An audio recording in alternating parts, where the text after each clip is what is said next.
तो knowledge of coaching class में तुम लोग का स्वागत है स्टूडेंट्स। तो देखो आज हम लोग एक्सरसाइज 1.1 का क्वेश्चन नंबर 6 का 8 पढ़ेंगे। तो इसमें क्या दिया गया है कि एक रेक्टेंगल है, एक रेक्टेंगल की बाहरी तरफ एक रास्ता दिया हुआ है। ठीक है, ये जो डॉटेड लाइन तुम लोग देख रहे हो ये डॉटेड लाइन हो गया रास्ता। तो ये डॉटेड लाइन का रास्ता कितना चौड़ाई है ये हम लोगों को निकालना है।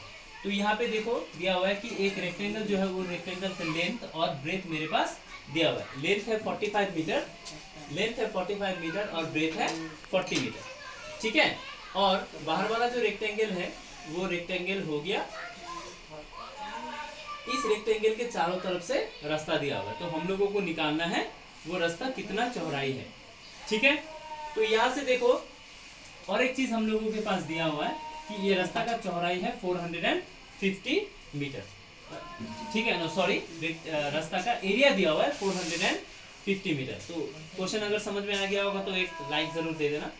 तो देखो, तो हम लोगों को रास्ता का चौड़ाई निकालना है। तो रास्ता को मैं ऐसा एरो बना ले रहा हूँ। तो हम लोग लिखते हैं let the area of the area नहीं, let the width of the path be x. तो हम लोगों ने रास्ता का जो चौड़ाई है, रास्ता का चौड़ाई को x मान लिया। ठीक है, तो रास्ता का चौड़ाई को x मान लेने के बाद हम लोगों को ये निकालना पड़ेगा। अब इसको कैसे करेंगे ये थोड़ा सा एक आइडिया दे देते हैं। देखो बाहर वाला जो रेक्टेंगल है ए बी सी और डी, ये रेक्टेंगल का टोटल एरिया निकाल के अगर हम लोग अंदर वाला rectangle E F G H का रेक्टेंगल का एरिया को माइनस कर देंगे तो ही हम लोगों का एरिया ऑफ द पाथ निकल के आएगा। ठीक है, तो एरिया ऑफ द पाथ निकल के आएगा। अब देखो अंदर वाला रेक्टेंगल का जो है इसका लेंथ और ब्रेथ दिया हुआ है मेरे पास। तो हम लोग लिखते हैं area of inner rectangle. Area of inner rectangle है 45 इंटू 40। ये मैं डायरेक्ट कर दिया देखो, क्योंकि फॉर्मूला होता है लेंथ इंटू ब्रेथ। तो ये इसको ऐसे ही रख देते हैं, हम लोगों को मल्टीप्लाई करने की जरूरत नहीं है। अब देखो लिखेंगे length of outer rectangle, length of outer rectangle, length of outer rectangle हो जाएगा 45 प्लस 2x। ये 2x कैसे आया ये तुम लोगों को थोड़ा सा समझने की जरूरत है। देखो रास्ता का चौड़ाई x मीटर है, रास्ता का चौड़ाई x मीटर है, ये भी रास्ता का चौड़ाई x मीटर है। तो यहाँ से लेकर यहाँ तक हो गया 45। तो अगर मैं इसको ऐसे मार्क कर दूं तो यानी कि यहाँ भी x मीटर चौड़ाई बच जा रहा है और यहाँ भी x मीटर है। तो ये x और ये x मिलाकर 2x हो जा रहा है। तो ये हो जाएगा। तो 45 तो ओरिजिनल लेंथ है ही मेरा, 45 के साथ ये x और ये x मेरा ऐड हो जाएगा, तो इसलिए 2x बन जा रहा है। तो देखो, तो इस तरह से हम लोग लेंथ ऑफ आउटर रेक्टेंगल निकाल लिए। अब आउटर रेक्टेंगल का ब्रेथ भी निकालेंगे। लिखो breadth of outer rectangle, breadth of outer rectangle ये हो जाएगा। ओरिजिनल ब्रेथ मेरा 40 है, इधर 40 के साथ यहाँ का x और यहाँ का x जोड़कर वो हो जाएगा 40 प्लस 2x। तो therefore area of outer rectangle, area of outer rectangle इसका फॉर्मूला होगा लेंथ इंटू ब्रेथ, यानी कि 45 प्लस 2x लेंथ हो गया और 40 प्लस 2x हो गया ब्रेथ। यहाँ तक अगर समझ में आया होगा स्टूडेंट्स, मैं अगर समझा पा रहा हूँ तो एक लाइक बनता है, क्योंकि मैं अपना 100% दे रहा हूँ। तो मैं चाहूँगा कि तुम लोग भी एक लाइक दो, कमेंट दो और उसको अपने दोस्तों में पूरा भरपूर मात्रा में शेयर करो। तो ये देखो आउटर रेक्टेंगल का एरिया हो गया मेरा इतना मीटर स्क्वायर। अब यहाँ पे देखो सोचने वाली और बात यह है, यहाँ पे मैं रफ में समझा। तो देखो अगर हम लोग आउटर रेक्टेंगल, ये जो ए बी सी डी है, आउटर रेक्टेंगल से अगर हम लोग इनर रेक्टेंगल को माइनस करेंगे तो एरिया ऑफ पाथ निकलेगा। ध्यान से देखो, ये ए बी सी डी मेरा आउटर रेक्टेंगल है। आउटर रेक्टेंगल से मैं इनर रेक्टेंगल का एरिया को माइनस करूंगा। आउटर रेक्टेंगल का एरिया हो गया मेरा ये, और इनर रेक्टेंगल का एरिया हो गया मेरा ये। यानी कि इक्वेशन मुझे निकालना है एरिया ऑफ द पाथ, जो कि मेरा 450 मीटर स्क्वायर दिया हुआ है। तो हम लोग इक्वेशन लिख सकते हैं according to question, outer rectangle का एरिया माइनस इनर रेक्टेंगल का area equal to area of the path. ठीक है, हाँ। तो देखो स्टूडेंट्स, अभी हम लोग इसका इक्वेशन लिखेंगे अकॉर्डिंग टू क्वेश्चन। लिखते हैं outer rectangle minus inner rectangle is equal to area of path.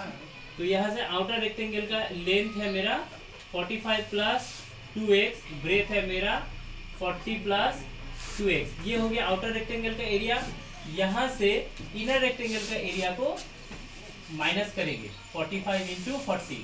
तो ये ध्यान से देखो, ये पूरा हो गया आउटर रेक्टेंगल का एरिया, यहाँ से माइनस कर दिए इनर रेक्टेंगल का area is equal to area of the path. तो अब इसको सॉल्व करेंगे।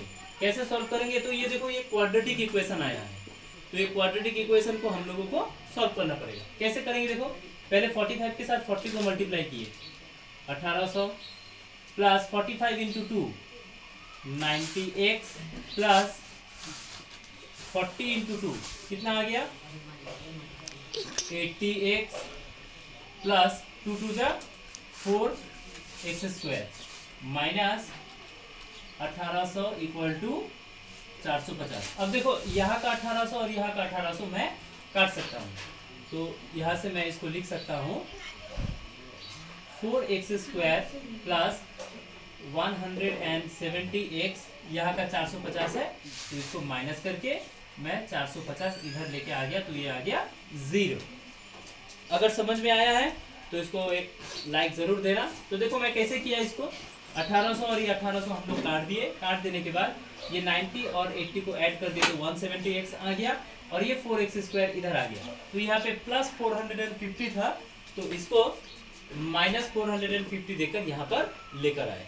ठीक है, तो यहाँ से देखो 2 कॉमन मैं ले सकता हूँ सबसे, तो 2 कॉमन लेंगे तो ये बन जाएगा 2x स्क्वायर प्लस तो ये आ जाएगा 85x और ये आ जाएगा माइनस 225 इक्वल टू 0। तो ये देखो, ये मेरा आ गया क्वाड्रेटिक इक्वेशन। अगर ये एक्सरसाइज 1.1 का बात करेंगे तो ये सिर्फ इक्वेशन फॉर्म करने के लिए कहा गया है, लेकिन हम लोग सिर्फ इसका इक्वेशन फॉर्म करके छोड़ेंगे नहीं। तो देखो स्टूडेंट्स, ये आ गया हम लोगों का क्वाड्रेटिक इक्वेशन। तो इसको मुझे क्या करना है, इसको मुझे सॉल्व करना है। अब ये हम लोग इसको मिडिल टर्म प्रोसेस से सॉल्व करेंगे। मिडिल टर्म के लिए हम लोग ये 2 और ये 225 को करेंगे मल्टीप्लाई। ठीक है, तो ये आ गया 450, यानी कि 450 को ब्रेक करके माइनस करके मुझे 85 लेकर आना है।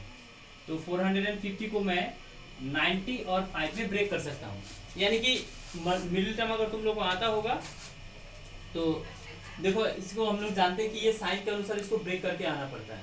ठीक है, तो अगर मिडिल टर्म नहीं आता होगा तो उस पर मैं एक अलग वीडियो बना दूंगा, वो तुम लोग मेरे चैनल में घुसकर जरूर देखना। ठीक है, तो देखो मिडिल टर्म में हम लोग क्या करते हैं, 90 इसको 2 नंबर में हम लोग इसको ब्रेक करेंगे। 90 और 5 में ब्रेक कर दिए, 90 और 5 में ब्रेक करके मल्टीप्लाई करके 450 आना चाहिए। देखो मल्टीप्लाई करके 450 आना चाहिए, और यहाँ पे माइनस है तो ये माइनस करके ये 85 आना चाहिए। देखो हम लोगों का 85 आ भी रहा है, तो यानी कि मैं ये पेयर को ले सकता हूँ। तो इसको मैं ऐसे लिखूंगा, तो 2x square plus 90 minus 5x minus 225 equals to 0। यानी कि इसको ब्रेक करेंगे, 2x square plus 90x plus minus में माइनस, यहाँ पे हर बच्चा गलती करते हैं, यहाँ पे माइनस लेने से माइनस माइनस में प्लस हो जाता है यहाँ पे, तो प्लस में ये दोनों साइन को मल्टीप्लाई करना पड़ेगा, प्लस माइनस में माइनस। तो ये आ जाएगा 5x माइनस 225 इक्वल्स टू 0। तो यहाँ से देखो मैं क्या कॉमन ले सकता हूँ, यहाँ से मैं कॉमन ले सकता हूँ 2x, तो 2x कॉमन ले लेंगे, यहाँ से बचेगा x प्लस 45, और यहाँ से आ जाएगा मेरा, हम कॉमन ले लेंगे माइनस 5, तो ये आ जाएगा x प्लस 45 इक्वल्स टू 0। तो देखो स्टूडेंट्स, तो यहाँ से हम लोग देखो ये ब्रैकेट और ये ब्रैकेट हमेशा मिडिल टर्म इक्वल आता है, तो इसको हम लोग लिखेंगे x प्लस 45 और 2x माइनस 5 इक्वल्स टू 0। तो अब क्या करेंगे, तो ये देखो क्योंकि ये 0 है इसका प्रोडक्ट, तो या ये भी 0 हो सकता है, ये भी 0 हो सकता है, ठीक है। तो कौन सा 0 है हम लोगों को निकालना पड़ेगा, तो ऐसे निकालेंगे। तो देखो ये अगर हम लोग x प्लस 45 अगर हम लोग 0 ले लिए तो x का वैल्यू आएगा माइनस 45। ये आ गया आइदर, और अगर 2x माइनस 5 इक्वल्स टू 0 हो जाएगा और x इक्वल टू आ जाएगा 5/2 यानी कि 2.5। अब देखो x का मेरे पास दो वैल्यू आया है, एक आया है वैल्यू माइनस 45 और एक आया है वैल्यू 2.5। तो हम लोग देखेंगे कि x जो यानी कि रास्ता का जो चौड़ाई हम लोगों को पूछा था विड्थ, ये जो रास्ता का विड्थ पूछा गया था, विड्थ कभी नेगेटिव नहीं आ सकता है। नेगेटिव मतलब ये 0 से कभी, ये जो 0 है ये माइनस 45 यानी कि ये मतलब है 0 से छोटा हो रहा है, तो 0 से छोटा कभी विड्थ नहीं होगा, इसीलिए हम लोग ये नेगेटिव वैल्यू को नहीं लेंगे, काट देंगे। तो हम लोगों का x का वैल्यू हो जाएगा 2.5। तो देयरफॉर लिखेंगे, ऐसे लिखेंगे, मैं ये लिख नहीं रहा हूं, तुम लोगों को ऐसा बता दो, लिखेंगे as the width of the road cannot be negative, यानी कि रास्ता का जो चौड़ाई है वो नेगेटिव नहीं हो सकता है, इसीलिए लिखेंगे therefore width of the road, therefore width of the road is equal to 2.5। तो हम लोगों का जो रास्ता का जो चौड़ाई था जिसको हम लोग x मान लिए थे वो आ गया 2.5। मैं आशा करता हूँ कि तुम लोगों को ये पूरा वीडियो समझ में आया होगा। अगर समझ में नहीं आया तो इसको ज़रूर कमेंट करना, तो मैं इसको और अच्छा तरह से बनाऊंगा। लेकिन अगर समझ में आएगा तो एक लाइक बनता है, और लाइक करना, शेयर करना और कमेंट करके अपने दोस्तों में इसको भेजते रहना। Thank you.